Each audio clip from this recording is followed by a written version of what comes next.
Il y a 13,8 milliards d'années, lorsque l'univers était extrêmement dense et chaud et compacté en une singularité, en un point, eh bien, une quantité d'énergie incommensurable va jaillir et, faute d'autres termes, et va ainsi commencer l'expansion de l'univers.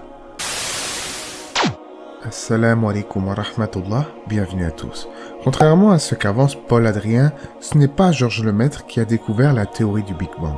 Mais gros, ton Big Bang dont t'es si fier, c'est un prêtre qui l'a découvert. Simple. Ton nom c'était Georges Lemaître, il était prêtre, il était scientifique. Basique.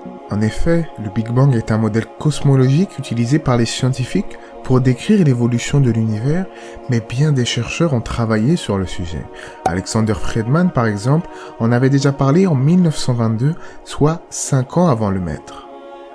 Mais ce ne fut véritablement qu'en 1965 que le Big Bang devint réellement populaire avec la découverte du fond diffus cosmologique. Le Big Bang est donc l'une des plus grandes découvertes de la cosmologie contemporaine. Mais quelle a été l'histoire de cette grande découverte du XXe siècle? Et d'ailleurs, quel lien le Big Bang a-t-il avec le Coran? On va en parler tout de suite après la petite intro.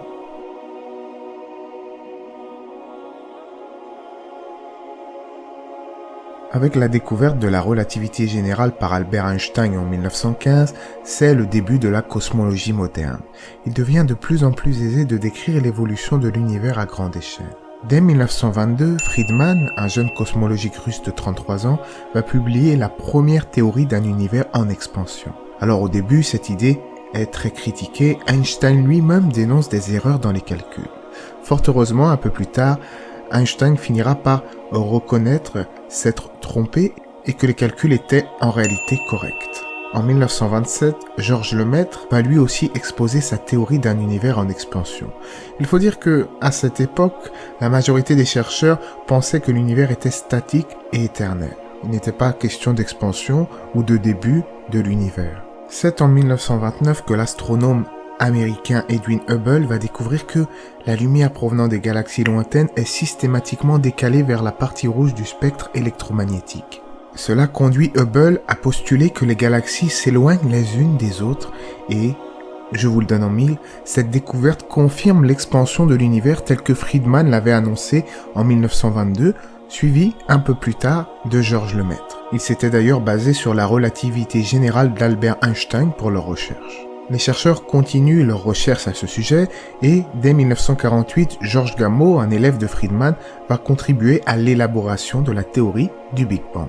Il faut dire que, à cette époque, ces idées d'un univers en expansion qui aurait eu un début, comme je le disais, n'étaient pas bienvenues. Ça ne plaisait pas à tout le monde. D'ailleurs, pour anecdote, le mot Big Bang, c'était à l'origine une raillerie pour discréditer les adeptes du concept.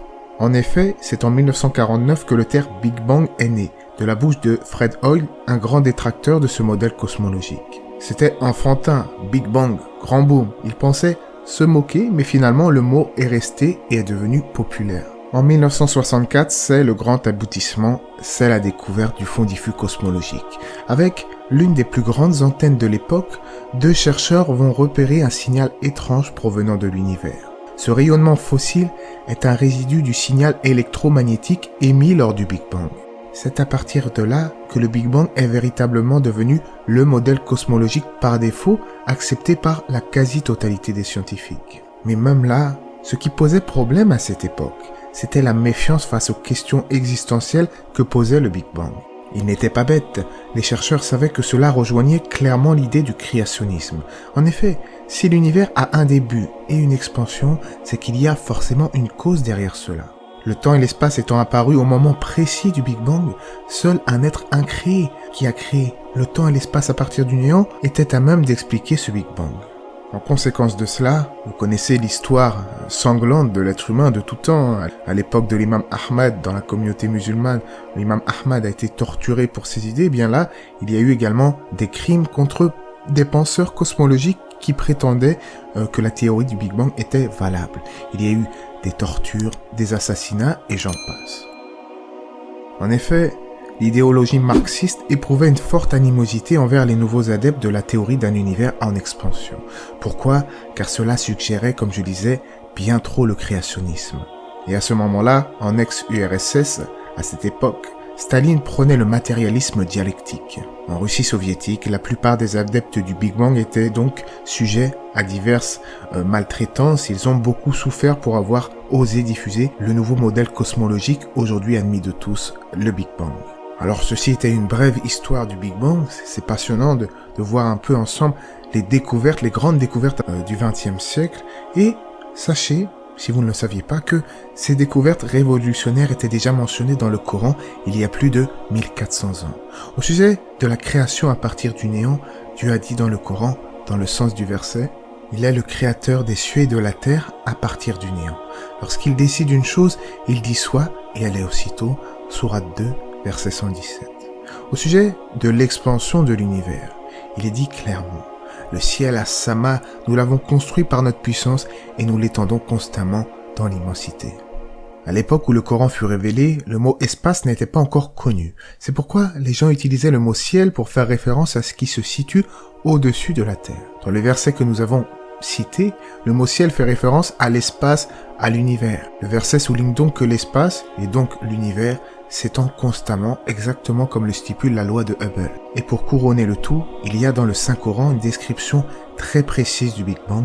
Allah dit, dans le sens du verset, « Les mécréants ne voient-ils pas que les cieux et la terre formaient à l'origine une masse compacte, puis nous les avons séparés et fait de l'eau toutes choses vivantes. » Pour rappel, la théorie du Big Bang stipule que toute matière de l'univers est issue d'une singularité, d'une masse compacte qui, à certains moments, fut extrêmement dense et chaude, puis avant d'exploser, faute de meilleurs mots, et de marquer ainsi le commencement de l'univers, son expansion. Ce qui est clairement expliqué dans le verset que nous avons cité. Encore une fois, comment est-il possible qu'il y a 1400 ans, le Coran contenait des vérités scientifiques admises que récemment? Cela nous amène donc à conclure qu'il y a non seulement un créateur qui a créé l'univers à partir du néant, mais qu'il ne nous a pas négligés, mais il nous a envoyé des révélations véridiques comme l'évangile, la Torah, même si malheureusement il y a eu parfois des remaniements, et le Coran, dernière révélation pour l'humanité.